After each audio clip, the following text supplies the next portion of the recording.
This is the truth. सत्य ये है। आप लोग सत्य जानना चाहते हैं?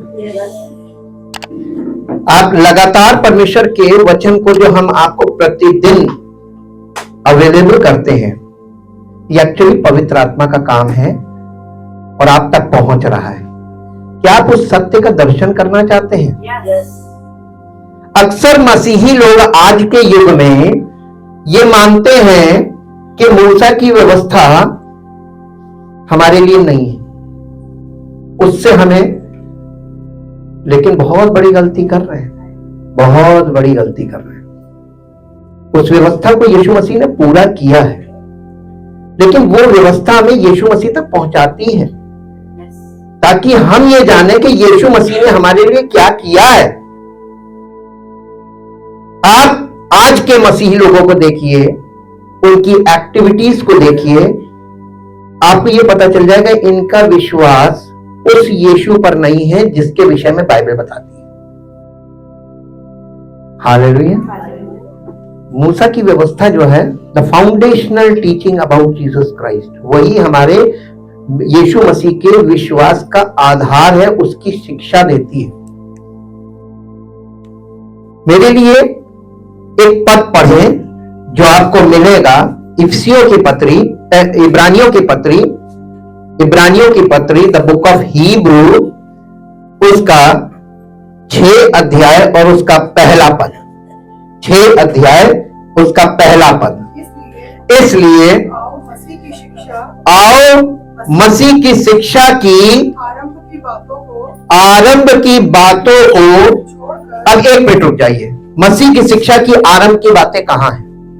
लोग सोच रहे नहीं नियम है, नहीं। मूसा की व्यवस्था मसीह की शिक्षा की आरंभ की बातें करती है। हालेलुया। हमेशा जनरेशन बदलती रहेगी तो आरंभ की शिक्षा भी बनी रहनी चाहिए। फाउंडेशनल टीचिंग अगर खत्म हो गई, मान लीजिए आज हमारे देश में ग्रेजुएट लोग बढ़ गए, तो इसका मतलब वो प्राइमरी सेक्शन बंद कर दो। हाँ, बहुत जरूरी है। अरे उसके बिना तो कोई ग्रेजुएशन तक पहुंचेगा ही नहीं, तो फाउंडेशन टीचिंग बंद हो जानी चाहिए। इसीलिए आजकल के कलीसियाओं में मसीही लोग मैच्योरिटी तक नहीं पहुंच रहे। एक फॉल्ट पकड़ा हम लोगों ने जी। हम देखिए आरंभ की बातों को, मसीह की शिक्षा की आरंभ की बातों को छोड़कर हम सिद्धता की ओर, देखिए ये प्रेजेंट कंटिन्यूअस टेंस में बात हो रही है। आगे बढ़ जाए नहीं लिखा है, आगे बढ़ गए नहीं लिखा है। इसका मतलब ये कंटिन्यूअसली प्रोसेस चलेगा। हालेलुया। अब पता नहीं कितने यहां पर आरंभ की बातें कंप्लीट करके आगे बढ़े और कितने अभी आरंभ की बातों में ही फंसे, और सब कहते हैं हम मसीही हैं। इस कोने से आरंभ की बात इंग्लिश में है किसी के पास? इंग्लिश बाइबल किसी के पास नहीं है। इंग्लिश में Hebrew chapter 6 verse 1 in English. हाँ, हम आरंभ की बातों को रोक रहे हैं ना, पहले इंग्लिश में जा रहे हैं जी। In English Hebrew chapter 6 verse 1। नहीं है तो मैं खोलूं। Hebrew chapter 6 verse 1।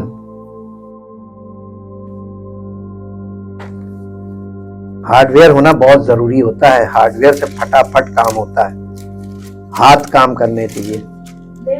Therefore, let us go on and get past the elementary stage in the teachings and doctrines of Christ। मसीह की शिक्षा की आरंभ की बातों को एलिमेंट्री टीचिंग से आगे बढ़ते जाएं। ये कहा जा रहा है the Messiah advancing steadily toward the completeness and perfection that belong to spiritual maturity। आज के मसीही लोग अपने आप को स्पिरिचुअली मैच्योर मानते हैं, लेकिन है नहीं। कैसे पता चलता है? उनके चरित्र से, उनके व्यवहार से, उनके रिचुअल्स से, वो रिचुअल्स में फंसे हुए हैं। अभी मूसा का तंबू उनके जीवन में पूरा हुआ ही नहीं, अभी वो एलिमेंट्री टीचिंग कर रहे हैं, है ना। आगे पढ़िए। Let us not again B laying the foundation of और रिपेंटेंस, यानी आज किसी भी कलीसिया में, किसी डिनोमिनेशन में जाइए आप, यानी उसमें बचपन से जा रहे हैं 80 इयर्स तक, आपको यही कहा जाएगा मन फिराओ, मन फिराओ, मन फिराओ। अरे तो मसीह तक आप पहुंचेंगे कब? और इसी में बीच में उसकी फिजिकल डेथ हो जाए, इसी मैसेज के साथ मन फिराओ, मन फिराओ, तो उसके मन में तो दोष रहेगा कि हम पापी थे, पापी हैं, पापी मर गए। तो कहां पहुंचा वो? अब आप कॉमन सेंस से बताइए कहां पहुंचा? स्वर्ग में, अनंत जीवन में, क्या ले? ये मसीहत की शिक्षा नहीं है जो आज चल रहा कलीसिया में, मसीहत की शिक्षा नहीं है।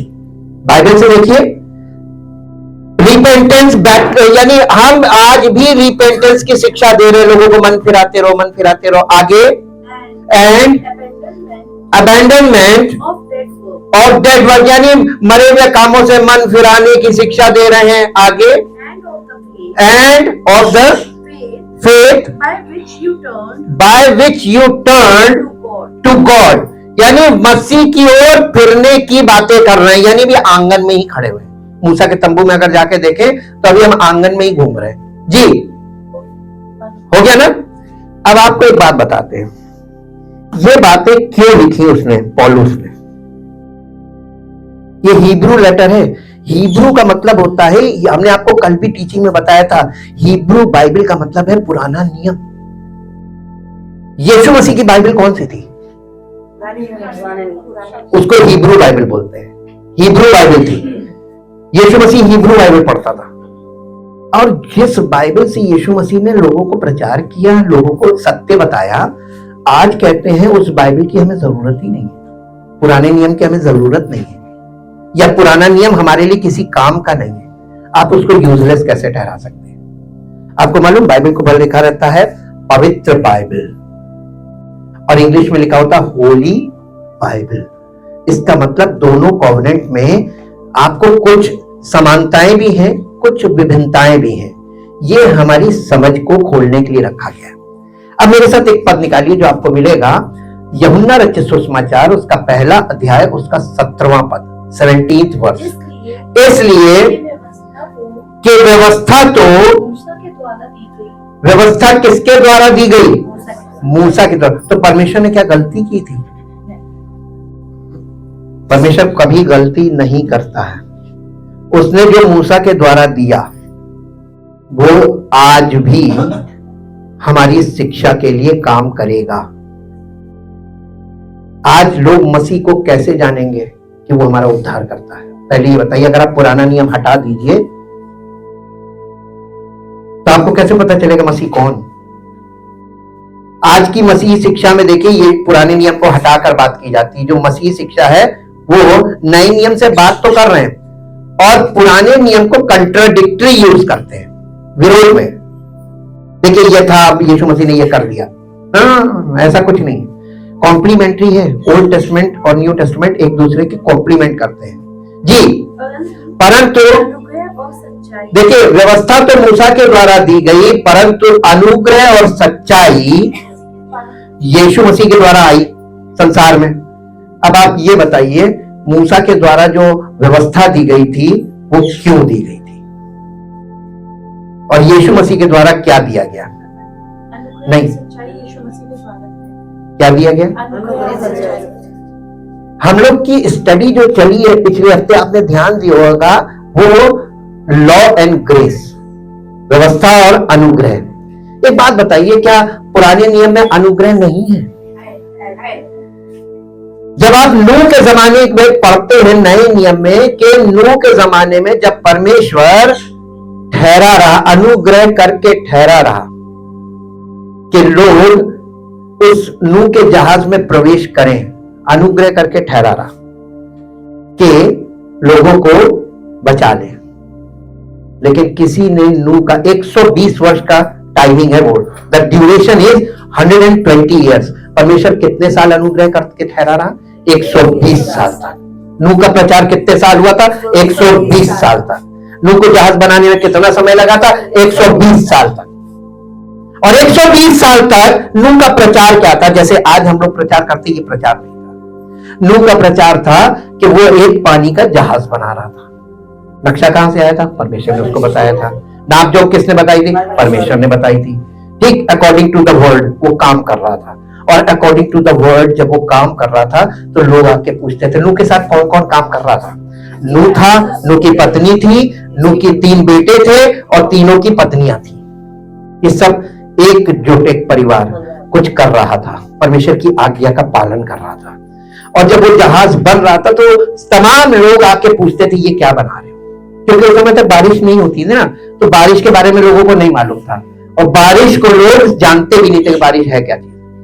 और नूह से पूछते थे, उसके बेटों से, बहुओं से, ये क्या बन रहा है? कहने लगे ये परमेश्वर जल प्रलय लाएगा, सब दुनिया खत्म हो जाएगी, जो इसमें होगा वो बच जाएगा।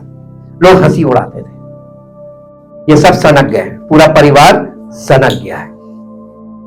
और परमेश्वर अनुग्रह करके ठहरा रहा कि अब मान जाएंगे, अब मान जाएंगे, अब शायद सुन लें, अब मान लें, अब सुन लें, अब मान लें। 120 साल तक। क्या ये अनुग्रह नहीं है? अनुग्रह था ना, तो पुराने नियम में भी अनुग्रह साथ साथ चल रहा है। व्यवस्था और अनुग्रह, लॉ एंड ग्रेस साथ साथ, द होल बाइबल आपको अनुग्रह और लॉ साथ साथ मिलेंगे, साथ साथ जी। अब इसके बाद यहां पर देखिए, यीशु मसीह कोई नई चीज नहीं लाया था। यीशु मसीह जो मूसा को परमेश्वर ने दिया था ना, उसको सिद्ध करने आया था। खोज करना चाहेंगे? अगर मान लीजिए आज आपको पता चल गया कि मूसा को जो परमेश्वर ने दिया था वो नक्शा था, वो पिक्चर थी उसकी जो आने वाला था, जिसे उसने आकर स्पष्ट किया, इसी को कहते ट्रुथ। यीशु मसीह के द्वारा क्या है? अनुग्रह और सच्चाई। वो अनुग्रह जो केवल उस जमाने में यहूदियों पर, विशेष जाति के लोगों पर था, यीशु मसीह जब अनुग्रह लेकर आया तो वो समस्त मानव जाति के लिए लेकर आया, चाहे वो अन्य जाति हो चाहे वो यहूदी हो। अब उसने वो अंतर खत्म कर दिया, जातिवाद खत्म कर दिया। मसीह में जातिवाद इसलिए खत्म हो जाता है, यदि कोई मसीह में वो नई सृष्टि, इसका मतलब कोई जाति नहीं, वो इंसान बन गया। हालेलुया। और हम लोग क्या है? जातियों में बंधे हुए। ये व्यवस्था है, हम अपने आप को बांधे हुए। व्यवस्था क्या ना, अरे हमारी जाति, हमारी जाति, हमारी जाति। तुम्हारी जाति तुमका कभी भला नहीं होगा, करके देख लो। तुम्हारे यीशु मसीह कह के गया कि तुम्हारी जाति के लोग तुम्हारे दुश्मन होंगे, और आपको जब भी नुकसान उठेगा अपनी जाति में उठेगा, करके देख लीजिए। लेकिन व्यवस्था माइंड में बंधी हुई है, अरे हम ऐसा नहीं करेंगे तो क्या होगा? कुछ नहीं होगा। आज के युग में कुछ नहीं होता। आज हमारी सरकार ने क्या सबको छूट नहीं दी? जो जिससे चाहे उससे विवाह करे, तो कहां रहा जातिवाद? सरकार, कानून ने जातिवाद खत्म कर दिया, लेकिन हम लोगों के माइंड में भी जातिवाद बना हुआ है। हालेलुया। ये व्यवस्था है जिसने आपको बांध रखा है। मेरे साथ एक पद निकालिए जो आपको मिलेगा, पहला कुरिन्थियों 13 अध्याय, पहला कुरिन्थियों 13 अध्याय, उसके 9 से 12 पद तक पढ़ेंगे। 9 से 12 पद तक। क्योंकि हमारा ज्ञान अधूरा है, हमारा ज्ञान अधूरा है और हमारी भविष्यवाणी अधूरी है, और हमारी भविष्यवाणी अधूरी है, परंतु जब सर्व सिद्ध आएगा तो अधूरा मिट जाएगा। ये किसके विषय में बोला गया? सर्व सिद्ध आएगा। अरे उसको आए हुए 2024 वर्ष हो रहे हैं, अधूरापन मिटा क्यों? कि हमने हम सब कटघरे में खड़े हैं। और आप मालूम है परमेश्वर बहुत न्यायी परमेश्वर है। हाँ की हाँ करता, ना की ना करता। वो बिल्कुल भी ना घूस लेता है और ना वो आपकी भावनाओं से प्रेरित होता है। उसके सामने आंसू नहीं चलते हैं, उसके सामने सच्चे हृदय से समर्पण चलता है, जिसे वो एक्सेप्ट करता है। आंसुओं को नहीं देखता है। आंसू तो आदमी, आजकल के इंसान आंसू बहाते हैं, लेकिन घड़ियाली कौन से आंसू?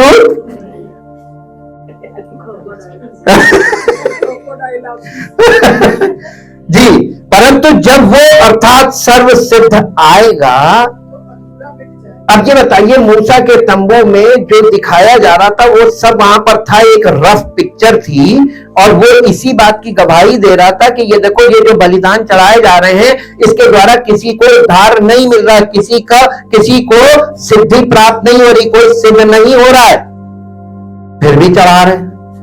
इस बात को प्रकट कर रहे हैं तंबू के द्वारा कि जब वो सर्व सिद्ध आएगा तो ये तंबू को सिद्ध कर देगा। हालेलुया।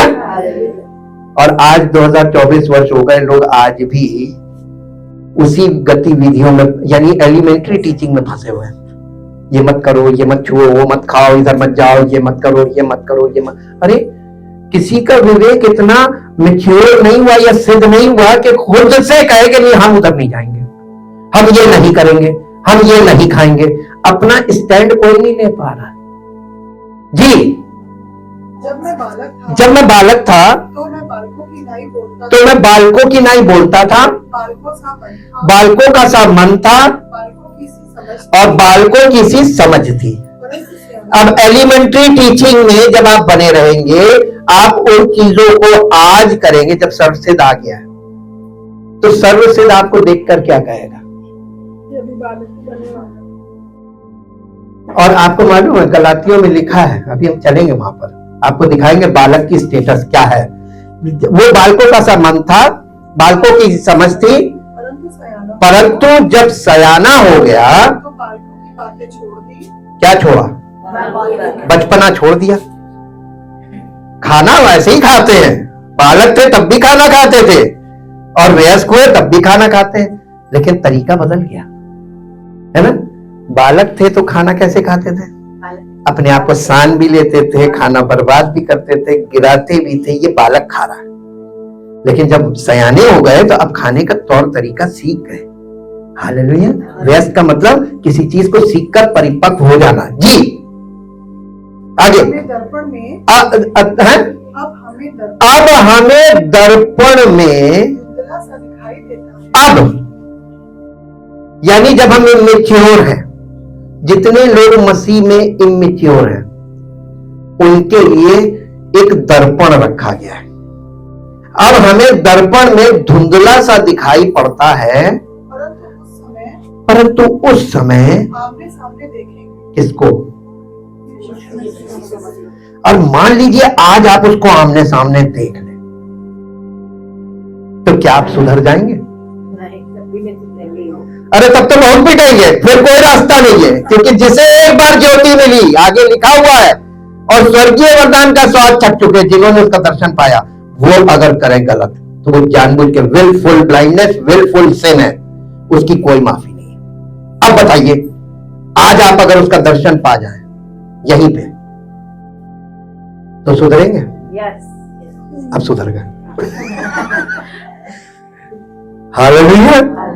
परंतु अभी तो हमें दर्पण में, इसको इंग्लिश में पढ़ दिए 20 वर्ष, 20 पद जो है इंग्लिश में, 20 पद, 12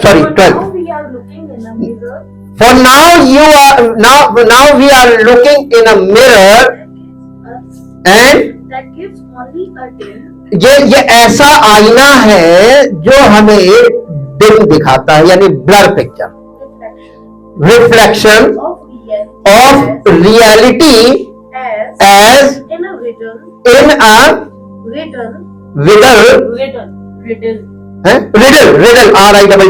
riddle, but then when perfection comes we shall see in reality and face to face। इसका मतलब क्या कहा गया है?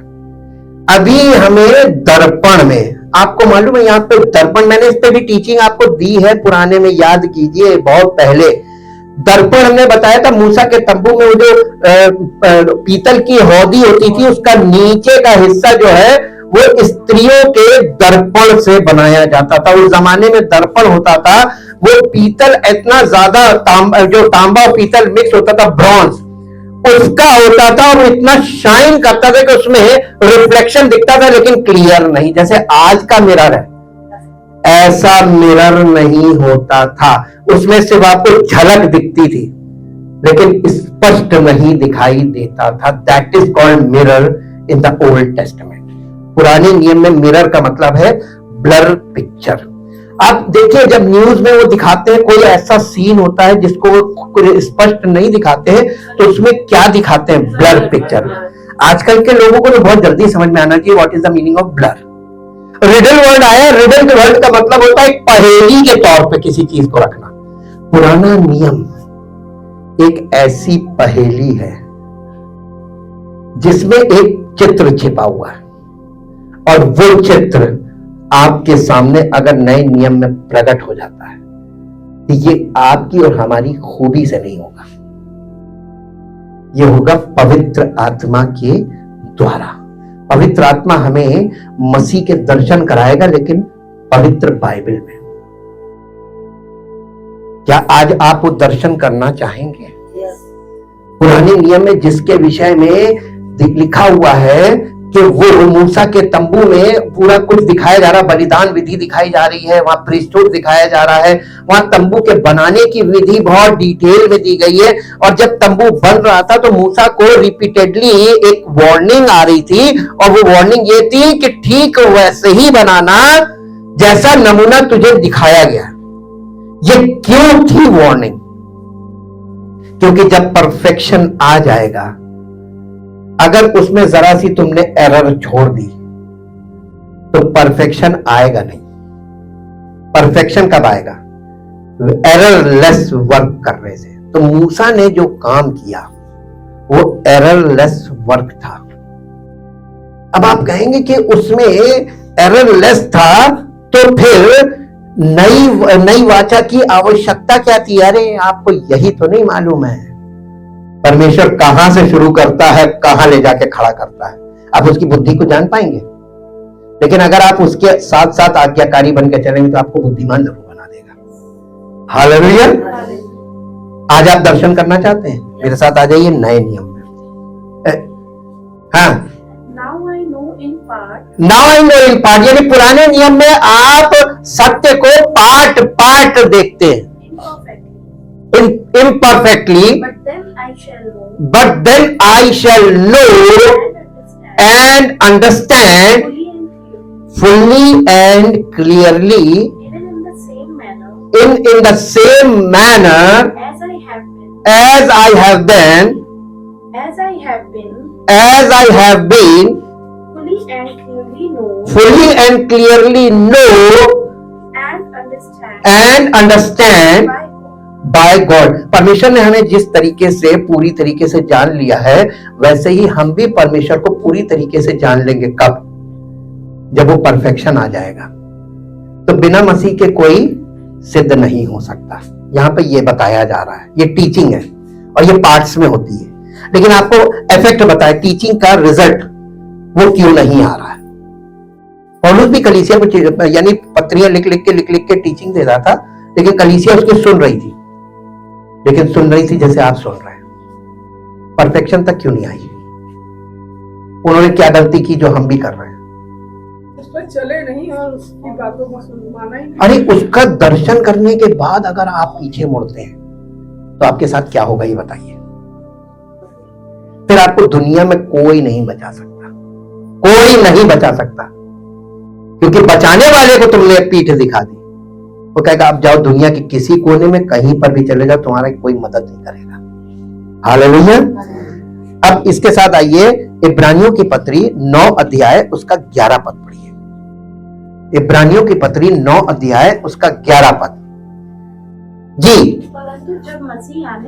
परंतु जब मसीह आने वाली अच्छी अच्छी वस्तुओं का महायाजक होकर आया तो उसने और भी बड़े और सिद्ध तंबू, एक है मूसा का तंबू और एक है सिद्ध तंबू। तो यीशु मसीह ने कौन सा तंबू सिद्ध किया था? कौन से तंबू को सिद्ध करके उसने हमें उसमें प्रवेश दे दिया? वो तंबू कौन सा था? अरे आपको नहीं मालूम है? यूहन्ना रचित सुसमाचार घर में जाके पढ़िएगा। ये बलिदान से शुरू होता है, मैं आपको ब्रीफ में बता रहा हूं। जब आप देखते हैं यूहन्ना बपतिस्मा देने वाला यीशु मसीह को अपनी ओर आते हुए देखता है तो कहता है देखो ये है परमेश्वर का मेमना जो हमारे पापों को, जगत के पापों को उठा लिया जाता है। Who is the lamb of God, क्योंकि वहां पर मेमनों का बलिदान चढ़ाया जाता था। तो मूसा का तंबू बैकग्राउंड में चल रहा है ना, पूरी यूहन्ना रचित सुसमाचार में मूसा का तंबू। यीशु मसीह ने कहा द्वार मैं हूं, जो मेरे द्वारा भीतर प्रवेश करेगा वही उद्धार पाएगा। तो बताइए वो कौन से मूसा के तंबू के द्वार की बात कर रहा था। फिर उसने कहा कि जीवन की रोटी मैं हूं और जीवन का जल मैं हूं, जीवन की ज्योति मैं हूं। उस तंबू में ये तीनों चीजें थी। वो किसको रिप्रेजेंट कर रही थी? पक्का? कंफर्म? दर्शन मिलेगा आज, बहुत ध्यान से देखिएगा बाइबल क्या कह रही है और आपको किसके बारे में बता रही है। और मूसा किसके गवाही दे रहा? मूसा का तंबू किसकी गवाही दे रहा था? आपने तंबू में हमने बताया कि उसके ऊपर से जो चमड़े का वो खोल उस पर उड़ाया जाता था, वो सारी चीजें, उसके पर्दे, उसकी बाउंड्री की कनाते, उसका द्वार, हर चीज यीशु मसीह को पुकार पुकार कर कह रही थी कि वही है, सब सिद्ध वही है। बता रही थी कि नहीं बता रही थी? लेकिन वही बात है कि वो ब्लर पिक्चर थी, नहीं समझ में आ रहा था और टुकड़ों में थी, इसलिए नहीं समझ में आ रहा था। क्या वो टुकड़े आज जुड़े नहीं? एलिमेंट्री टीचिंग आपको दी जा चुकी है, अगर आपने ध्यान से सुनी हो तो आपको दिखना चाहिए आज दर्शन।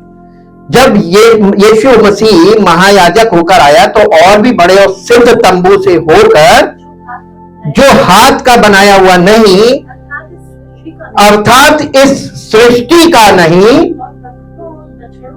और बकरों और बछड़ों के लहू के द्वारा नहीं, पर अपने ही लहू के द्वारा एक ही बार परम पवित्र स्थान में प्रवेश किया और अनंत छुटकारा किसने? और जो कोई मसीह में है उसका अनंत छुटकारा हो जाना चाहिए। अब आपको मालूम है मसीह में होने का मतलब क्या है? ये नहीं कि दुआ करनी आ गई या चर्च आते हैं और ये सब नहीं है। अनंत छुटकारा आपके जीवन में अगर नहीं आया तो आप मसीह में नहीं है। अब हम आपको बताते हैं, मूसा का तंबू is the embodiment of Jesus Christ. Embodiment का मतलब, किसी के पास अगर वो है, डिक्शनरी है, नेट है, आप उसमें खोल के देखिए, एम्बॉडीमेंट मीन्स आपको अभी मिल जाएगा। एम्बॉडीमेंट मीन्स पर्सनिफिकेशन, मानवीकरण। मूसा के तंबू का मानवीकरण कर दिया उसने। एम्बॉडीमेंट, जीता जागता नमूना, जीता जागता। मूसा के तंबू का जीता जागता नमूना देखेंगे, देखेंगे? वही है सर्वसिद्ध। देखने के बाद क्या करेंगे? उसकी देह से जुड़ जाएंगे, अपना जीवन उसको समर्पित कर देंगे। पक्का? आपको दुनिया में कोई हिला नहीं पाएगा अगर आपने ऐसा किया। अब मेरे साथ एक पद और निकालिए जो आपको मिलेगा रोमियो की पत्री 2 अध्याय 17 से 20। रोमियो की पत्री, यदि तू यहूदी कहलाता है और व्यवस्था पर भरोसा रखता है, परमेश्वर के विषय में घमंड करता है और उसकी इच्छा जानता और व्यवस्था की शिक्षा पाकर उत्तम उत्तम बातों को, देखिए अगर आपको व्यवस्था स्पष्ट हो गई तो आपको उत्तम उत्तम बातों को प्रिय जानना सीखना पड़ेगा जी। और अपने पे भरोसा रखता है कि मैं अंधों का अगुआ और अंधकार में पड़े हुओं की ज्योति हूं और बुद्धिहीनों का सिखाने वाला और बालकों का उपदेशक हूं और ज्ञान और सत्य का, किसका? सत्य का नमूना कहां है? तो मूसा की व्यवस्था में सत्य का नमूना कौन है? जब यीशु मसीह आया तो अनुग्रह और सत्य लेकर आया, क्योंकि सत्य वो स्वयं था। उसे का मार्ग, जीवन और सत्य नहीं। तो आप अभी तक उसको पहचाने नहीं किस यीशु पर आप विश्वास कर रहे हैं? आज संसार में यीशु के नाम से प्रचार हो रहा है, कौन से यीशु पर प्रचार, कौन से यीशु पर विश्वास कर रहे हैं? बाइबल के यीशु पे या संसार में जिसका प्रचार किया जा रहा है कि तुमको ये देगा वो देगा, शारीरिक चीजें सामने रखी जा रही है। यीशु मसीह ने कभी शारीरिक बातों की कभी बात नहीं की, कोई वायदा नहीं किया। उसने बल्कि ये कहा है कि परमेश्वर के राज्य उसकी धार्मिकता की खोज करो तो बाकी सब चीजें, फिजिकल चीजें आपसे आप मिलेंगी। कितने लोग चाहते हैं कि आपसे आप मिलने लगे? अभी आप बहुत परेशान रहते हैं शारीरिक बातों के लिए, कैसे होगा, कौन पूरा करेगा, ये चीज वो चीज, आवश्यकताएं सब पे और बढ़ रही है, आवश्यकताएं बढ़ रही है और इनकम घट रही है। अब बताइए, आप 24 घंटे भी काम करेंगे कभी पूर्ति नहीं कर पाएंगे, करके देख लो, बल्कि आपका जीवन नष्ट हो जाएगा। अब आप बताइए आपके पास विकल्प क्या है? पहले फैसला कर लो। पूर्ति करने वाले को, जिसके बारे में बाइबल बता रही है वो पूर्ति करने वाला है, वो भीख देने वाला नहीं है कि मांगते हुए आ गया प्रभु उसने दे दिया ना, कभी नहीं देता। वो कहता तुम मेरे राज्य में आओ, मैं तुम्हें किसी बात की घटी नहीं होने दूंगा। क्या आप उसके राज्य में रहना पसंद करेंगे? प्रवेश करना पसंद करेंगे? हैं? पक्का?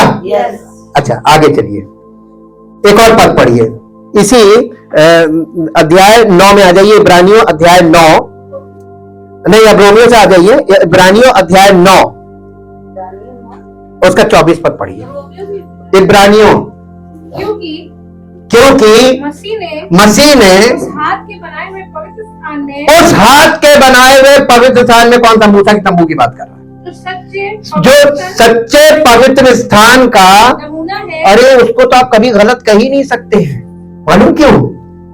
मूसा का तंबू सच्चे पवित्र स्थान का नमूना है। प्रवेश नहीं किया, प्रवेश नहीं किया, यीशु मसीह ने उस तंबू में प्रवेश नहीं किया। लेकिन इंपॉर्टेंट बात यहाँ पे क्या दिख रही है कि सच्चे पवित्र स्थान का नमूना, और सच्चा पवित्र स्थान कौन है? प्रभु। सच्चा तंबू कौन है? प्रभु, बॉडी ऑफ जीसस क्राइस्ट, मसीह का देह, ये था सच्चा तंबू। हालेलुया। और उसने इस तंबू को सिद्ध कर दिया, अपनी देह को, अपनी देह के मंदिर के विषय में बात करता था यीशु मसीह, लेकिन आधार उसका बात करने का वो था मूसा का तंबू।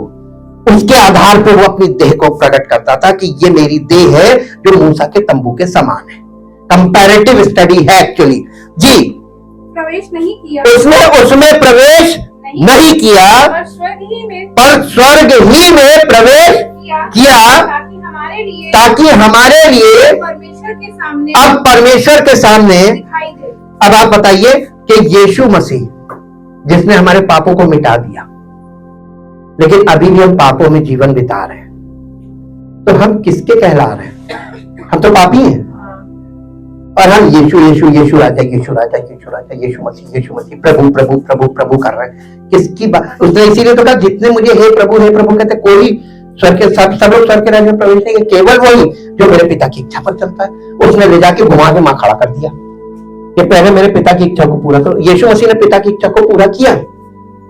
तो अब आपको यीशु मसीह की इच्छा में आना है ताकि आप पिता पुत्र दोनों की इच्छा को पूरा करके उस आशीष को, उस प्रयोजन को प्राप्त कर लो कि वो आपकी पूर्ति करने लगे। चाहते हैं कि वो आपकी पूर्ति करे कि आप खुद कर लेंगे? अरे भैया, आजकल के लोग नहीं मानते हैं, शारीरिक लोग हैं, शारीरिक दिमाग है उनका, बस ये है कि अपने हाथ से, अपना हाथ जगन्नाथ, अपने हाथ पे भरोसा करते, अपनी बुद्धि पे भरोसा करते, अपने विचारों पे भरोसा करते, अपनी प्लानिंग पे भरोसा करते। और आपको मालूम है सारी दुनिया में लोग यही कर रहे हैं, सरकारें भी यही कर रही हैं, लेकिन सब नुकसान क्यों उठा रहे हैं? परमेश्वर कहता करके देख लो, मौसम बिगाड़ दूंगा, जाओ। अर्थव्यवस्था की तो प्लानिंग करोगे कि इतने समय बाद हम यहां पहुंच जाएंगे, सरकार यही तो करती है, उसके बीच में वो ऐसी विपत्तियां डाल देता है, जाओ, नहीं पहुंचे, स्ट्रगल करते गए पहुंचे ही नहीं। टारगेट पूरा कर पाएंगे आप? हैं? आज की नौकरियां लोगों की क्यों जा रही? जब आप जॉब कर रहे हैं, उसकी आपको तनख्वाह मिल रही है, वहां टारगेट नहीं पूरा, तो अपने घर की कैसे कर रहे हो? घमंड, जीविका का घमंड है, आंखों की अभिलाषा, शरीर की अभिलाषा और जीविका का घमंड, ये मनुष्य का भाग है। ये शारीरिक जीवन में पाया जाता है और ये इतना जबरदस्त है कि इससे छूट पाना, जब तक समर्पित नहीं होगे आपको प्रभु से छुटकारा, अनंत छुटकारा चाहिए, परमानेंट अनंत जीवन तक। जी एक और पद पढ़िए, अब आ जाइए 10 अध्याय में, इब्रानियों 10 अध्याय उसका पहला पद। क्योंकि व्यवस्था जिसमें आने वाली अच्छी वस्तुओं का अच्छी वस्तुओं का प्रतिबिंब है, क्या है? प्रतिबिंब है। मूसा की व्यवस्था में आपको एक चीज मिलती है, सच्चाई की झलक मिलती है ना? वहां पे सच्चाई की झलक मिलती, आने वाली अच्छी वस्तुओं का प्रतिबिंब है, पर उनका असली स्वरूप नहीं, उनका असली स्वरूप नहीं। तो वहां पे सच्चाई नहीं है, लेकिन सच्चाई की झलक है। हालेलुया। तो जहां से आपको सच्चाई की झलक मिल रही है, आशा की किरण कह लिए, तो उसको आप गलत नहीं बोल सकते, वो तो शुरुआत है। लेकिन आप उस सच्चाई तक कंप्लीट पहुंचे कि नहीं पहुंचे, ये आपकी आत्मिक मेच्योरिटी है, स्पिरिचुअल मेच्योरिटी। जी इसीलिए नहीं, अब इसको इंग्लिश में पढ़िए। For since the law has nearly a rude outline foreshadowing of the good things to come instead of fully expressing those things. Those things it can never by offering the same sacrifices continually year after year make perfect those who approach its altars. अगर मूसा के तंबू की विधि आज कलीसियाओं में चल रही है तो उनके लिए ये खबर है कि बाइबल बताती है कि इन सब चीजों से वो कभी सिद्धता तक नहीं पहुंचेंगे। इसका मतलब बाइबल हमको इससे आगे जाने को बोल रही है कि वहां से झलक देखो, और बिना पवित्र आत्मा के ना तो आपको ब्लर पिक्चर समझ में आएगी और ना आपको रियलिटी समझ में आएगी। हालेलुया। लेकिन मैंने आपसे कहा ना कि आप देखना चाहेंगे किसने तंबू को सिद्ध किया, तो वो तंबू किसका चित्रण है? सब सिद्ध आ चुका है, 2024 वर्ष हो गए। अब बताइए आप कौन से प्रभु को खोज रहे हैं? आप किसके इंतजार में बैठे, क्या आएगा? वो तो आ चुका। अब आपको क्या करना चाहिए? जब वचन से आपको स्पष्ट किया गया है तो लोगों का समर्पण उनके लिए ऐसा द्वार खोलेगा कि वो आपकी आवश्यकताओं को, उसने वायदा किया है और वो अपने वायदे से कभी वो झूठा वायदा नहीं करता है। उसने कहा है कि पहले तुम परमेश्वर के राज्य और परमेश्वर की धार्मिकता की खोज करो। तो ये तो अभी हम लोग जो मूसा के तंबू चल रहे व्यवस्था से ये परमेश्वर की धार्मिकता की खोज कर रहे हैं। अभी एक चीज बाकी है, परमेश्वर का राज्य। अब इसमें हम लोग दूसरे पार्ट में चलेंगे। अब मेरे साथ जल्दी से एक पद निकालिए जो आपको मिलेगा, लूका रचित सुसमाचार उसका 16 अध्याय का 16 पद पढ़िए। लूका रचित सुसमाचार 16 अध्याय का 16 पद। व्यवस्था और भविष्य वक्ता यूहन्ना बपतिस्मा देने वाले तक रहे, उस समय से परमेश्वर के राज्य का सुसमाचार। अब आपने परमेश्वर के राज्य का सुसमाचार सुना, और वो सुसमाचार ये है कि प्रभु यीशु मसीह कहता है मन फिराओ क्योंकि स्वर्ग का राज्य तुम्हारे निकट आ गया। अब आपने मूसा के तंबू में, देखिए विशेष बात बताते हैं, अब असेंबल कर रहे हैं। मूसा के तंबू के द्वारा कोई व्यक्ति अगर प्रवेश करता था तो वो परमेश्वर के सिंहासन तक पहुंचता था, पर्दे के इस पार। सिंहासन के पास नहीं जा सकता था, अंदर नहीं जा सकता था, यानी उसकी उपस्थिति में प्रवेश नहीं कर सकता था, वो उसके पास तक जा सकता था। जब आपको परमेश्वर के वचन के द्वारा पवित्र आत्मा ने ये स्पष्ट कर दिया कि मूसा के तंबू को यीशु मसीह ने आकर सच्चा तंबू कौन है? प्रभु यीशु मसीह, उसकी बॉडी, उसने अपनी देह के द्वारा उस तंबू को सिद्ध किया। तो कैसे किया? अपनी मृत्यु के द्वारा। मृत्यु के द्वारा। उसकी मृत्यु किस कारण से हुई थी? तो हम उसकी मृत्यु में हमारा रोल क्या है? नहीं। मृत्यु, मृत्यु का मतलब होता है डिस्कनेक्शन, अलग हो जाना, उससे छूट जाना। जब हमारे शरीर से प्राण निकल जाता है तो हमारी देह मृतक हो जाती है।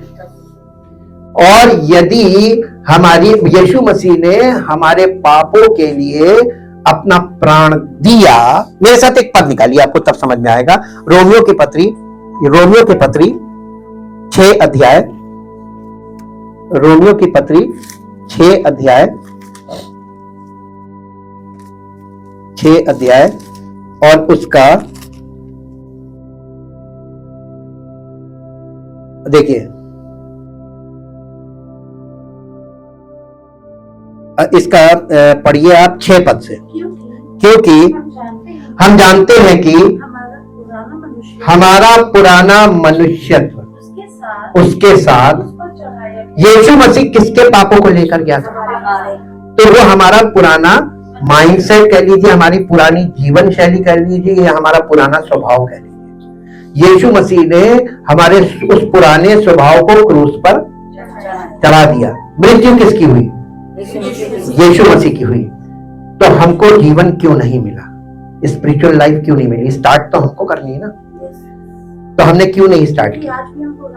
हाँ, हम पुराने स्वभाव में हैं, पुराने स्वभाव में ही हम जीवन व्यतीत कर रहे हैं जी, ताकि पाप का शरीर व्यर्थ हो जाए, ताकि हम आगे को पाप की गुलामी में या पाप के बंधन में ना रहे। तो यीशु मसीह ने पाप का बंधन हमारा तोड़ दिया। तो आज हम दोबारा पाप में क्यों बंधे हुए हैं? इसने हमें गुलाम बना रखा है। हम शरीर की इच्छा पूरी करने में लगे हुए हैं। नहीं, पाप को खत्म कर दिया, पाप मर गया, पाप की शक्ति खत्म हो गई। आफ्टर द क्रूसिफिक्शन, यीशु मसीह के क्रूस पे प्राण देने के बाद अब दोषी आप।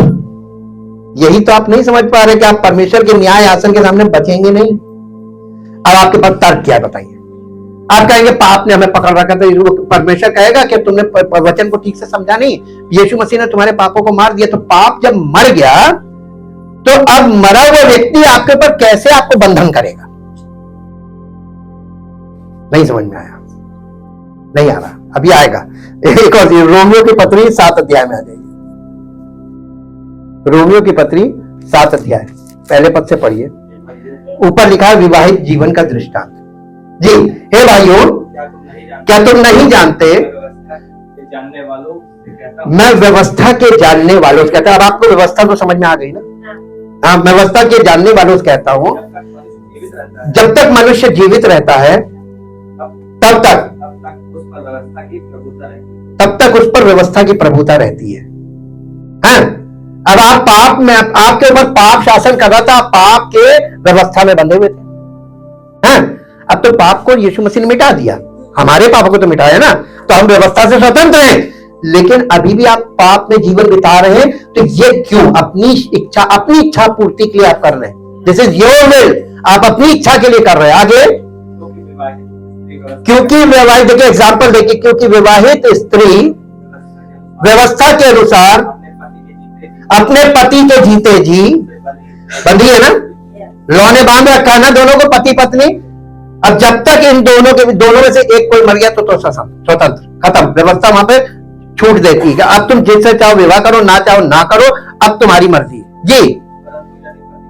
परंतु यदि पति मर जाए तो पति की व्यवस्था से, अब पुराना नियम हमें बताता है कि हम पाप के दासत्व में हैं, तो हमारा पति कौन? नहीं, पुराने नियम की बात कर रहे हैं ना, पाप। आप जिसके साथ बंधे हुए हैं आप उसके अंडर में हैं। तो पत्नी अपने पति के अंडर में रहती है ना, तो पाप जो है वो पति की तरह हमारी व्यवस्था, हमारे माइंड में काम करता है, हमारे जीवन में वो हमें बांधे रहता है। और ये जब तक बांधे रहेगा, जब तक, अब वो मर चुका है, अब आप कह रहे कि नहीं पाप हमें बंधे हुए, पाप आजकल के लोग कहते हैं पाप के मारे नहीं कर हमारे जीवन, पाप कब तक तुम्हारे जीवन में राज्य करेगा? यीशु मसीह ने पाप को मिटा दिया, तुमने स्टेप आउट ही नहीं किया। हालेलुया। पार्टिसिपेशन आपका होना चाहिए। अब यीशु मसीह को जो करना था उसने कर दिया, अब किसकी बारी है? तो सुसमाचार आपको दिया तो जा रहा है कि वो हमारे पापों को लेकर मर गया, तो पाप मर गए, तो अब पाप जब मर गया तो अब आप पाप पर दोष क्यों दे रहे हैं? ये क्यों नहीं कह रहे हैं हमारी इच्छा? हम शारीरिक लोग हैं, हमारे शरीर की अभिलाषा है, वहां पर आंखों की अभिलाषा, शरीर की अभिलाषा, जीविका का घमंड ये हमको खींचता रहता है। अट्रैक्शन, लॉ ऑफ ग्रेविटी जैसे नहीं अपनी ओर खींचती है, ऐसे ही है जी।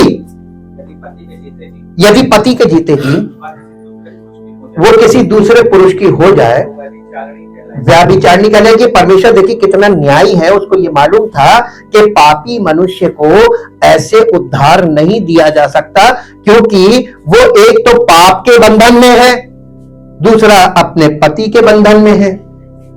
एक पाप है पति और एक उसका फिजिकल पति, तो ना वो उसके बंधन में रहती है, ना वो इसके बंधन में अपने मन की करती है। ये पुरुष पे भी लागू है, दोनों के लिए बात की जा रही है। हम लोग कलीसिया में जो है स्त्रीलिंग में आते हैं, तो हर व्यक्ति अपनी इच्छा पूर्ति के लिए जब जो वो दलील लेकर खड़ा था, पाप ने मुझे बहका दिया। अब पाप का कोई काम नहीं है, पाप हार चुका है जी। परंतु यदि पति मर जाए तो वो उस व्यवस्था से, अब बताइए, अब पाप तो खत्म, अब आप पाप के बंधन में नहीं है। अब बताइए, अब आप मसीह के क्यों नहीं? अब फंस गए। परमेश्वर तो यहाँ की अदालत नहीं है, वो सच्चा न्यायी उसकी ही बोलते हैं, क्योंकि वो एकदम एक्यूरेट करता न्याय जी। यहां तक कि यदि किसी दूसरे पुरुष की हो जाए तो भी व्यभिचारिणी ना कहलाएगी जी। सो हे मेरे भाइयों, तुम भी मसीह की देह के द्वारा व्यवस्था के लिए मरे हुए बन गए, ताकि आगे पढ़िए कि उस दूसरे के हो जाओ।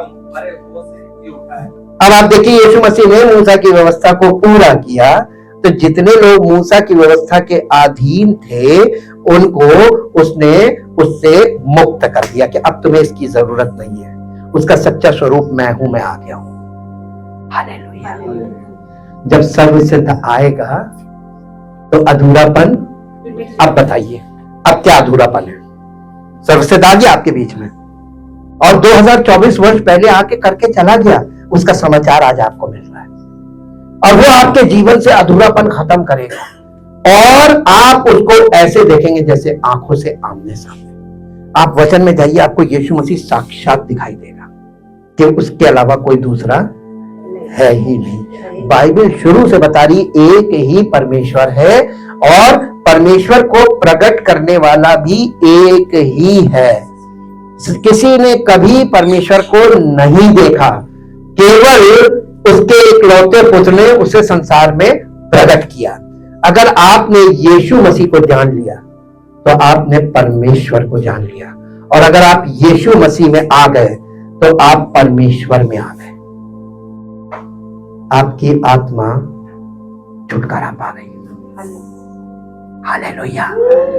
Thank you Lord, thank you Lord, thank you Lord, thank you Jesus, thank you Jesus, O thank you Jesus, thank you Jesus, thank you Jesus, thank you Jesus. जो आपने किया है वो आप ही कर सकते हैं, और आपने प्रभु हमें सारे बंधनों से मुक्त कर दिया है और हमें स्वतंत्र किया है। और आज आप हमारी स्वतंत्रता में हमसे ये चाहते हैं कि जो कोई अपनी इच्छा से मुझे अपने आप को समर्पित करेगा उसको मैं अनंत जीवन दूंगा। आप स्वतंत्र हैं, आप पाप से स्वतंत्र हैं। अब आपको ये बता रहे वचन के आधार पर आप पाप से स्वतंत्र हैं, लेकिन आपको जिसने स्वतंत्र किया आपने अपना जीवन उसको समर्पित नहीं किया तो आप अनंत दंड के भागी होंगे। Thank you, thank you, thank you Lord, जितने लोग उसको आज समर्पित करना चाहते हैं, सच्चे दिल से, सच्चे मन से 100% अपने आप को सरेंडर करना चाहते हैं, वो खड़े हो जाए। Thank you, thank you, thank you, thank you, thank you, thank you, thank you, thank you, thank you, thank you, thank you. धन्यवाद, धन्यवाद, धन्यवाद। परम पिता परमेश्वर, हम आपका धन्यवाद करते हैं। आपने प्रभु हम सब के लिए अनंत दंड से हमें बचाने के लिए एक मार्ग दिया है, और वो मार्ग और कोई नहीं, हमारा प्रभु यीशु मसीह है। और उसने उन शारीरिक रिचुअल्स को जो मूसा की व्यवस्था के अंतर्गत किए जाते थे, उनको पूरा कर दिया, और अब पवित्र आत्मा के द्वारा हमारे जीवन में शुद्धिकरण करके, हमारे विवेक को शुद्ध करके और हमारे जीवन को सिद्ध करके, पवित्र आत्मा के द्वारा प्रकट करके अपनी महिमा करना चाहता है। और जितने लोग आज अपने आप को पूरी रीति से देह प्राण आत्मा सहित अपने प्रभु को समर्पित कर रहे हैं, हे प्रभु, हम आपकी देह में उपस्थित हैं, और इस देह में हमें अनंत छुटकारा मिले, और प्रभु की महिमा हम सबके जीवनों से प्रकट हो, ताकि आपका नाम हमारे द्वारा, हमारे आसपास और हमारे जानने वालों के बीच में महिमा पाए। सारी महिमा आपको मिले। इस प्रार्थना को आपके इकलौते पुत्र प्रभु यीशु मसीह के नाम से मांगते हैं, आमीन।